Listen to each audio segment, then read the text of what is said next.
नमस्कार दोस्तों, education affair में आपका बहुत बहुत स्वागत है। आज हम बात करेंगे वैक्सीनेशन के बारे में। और जो भारत में अभी जो हाल फिलहाल जो वैक्सीन चल रही है, कोवैक्सीन और कोविशील्ड वैक्सीन, उन दोनों वैक्सीन में सबसे बढ़िया वैक्सीन कौन सी है?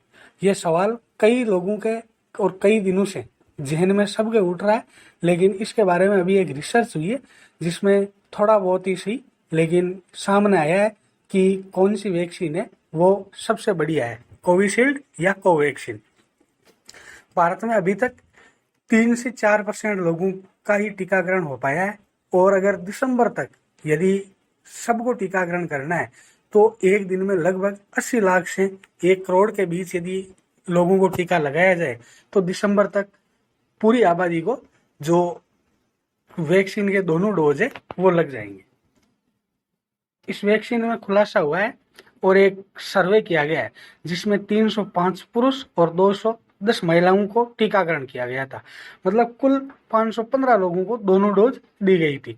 और जब देखा गया तो एंटीबॉडी का जो स्तर है वो दोनों डोज वालों में बहुत अधिक था। दोनों वैक्सीन के जो दोनों ग्रुप लगाए गए थे उनमें जो वायरस से लड़ने की जो क्षमता है या जो सीरो पॉजिटिविटी रेट है वो 95% था। तो मतलब काफी हद तक बहुत अधिक था, यानी दोनों वैक्सीन बहुत प्रभावी है। लेकिन कोविशील्ड की जो दोनों डोज लेने वाले जो व्यक्ति है उनमें यह सर्वे किया गया 425 लोगों पर, जिनमें सीरो पॉजिटिविटी रेट है वो 98.1% आया। और कोवैक्सीन की दोनों डोज लेने के बाद में जो सीरो पॉजिटिविटी रेट है वो 80% आया। तो कहने का मतलब है यह है कि कोविशील्ड जो वैक्सीन है वो वैक्सीन कोवैक्सीन से थोड़ी ज्यादा प्रभावी है। तो कहने का मतलब यह है कि जिन लोगों ने कोवैक्सीन या कोविशील्ड वैक्सीन दोनों में से किसी भी वैक्सीन के यदि दोनों डोज ले लिए हैं तो 100 में से 95% लोगों में एंटीबॉडी का निर्माण हो गया है।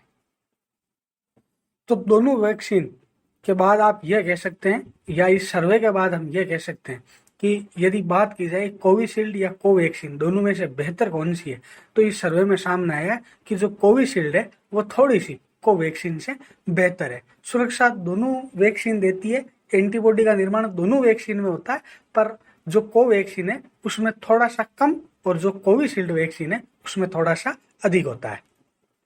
इस पूरे सर्वे से यह भी चीज एक निकल कर सामने आई कि इस वैक्सीन को लगवाने के बाद या इस वैक्सीन को लगाने से पहले कोई फर्क नहीं पड़ता कि उस व्यक्ति का वजन, उसका जेंडर या उसकी उम्र क्या है। तो ये कोई इसके दुष्परिणाम नहीं है, चाहे वो किसी भी उम्र का हो, कोई सा भी उसका जेंडर हो या कितना भी उसका वजन हो, इससे कोई फर्क नहीं पड़ता। लेकिन 60 वर्ष से अधिक और जिनमें डायबिटीज 2 टाइप है उनमें सीरो पॉजिटिविटी रेट दोनों वैक्सीन लगाने के बाद भी कम मिला सामान्य व्यक्तियों से। यानी वायरस से लड़ने की क्षमता दूसरे लोगों से या सामान्य लोगों से थोड़ी कम थी। तो ये एक नई स्टडी थी जिसमें ये बातें निकलकर सामने आई।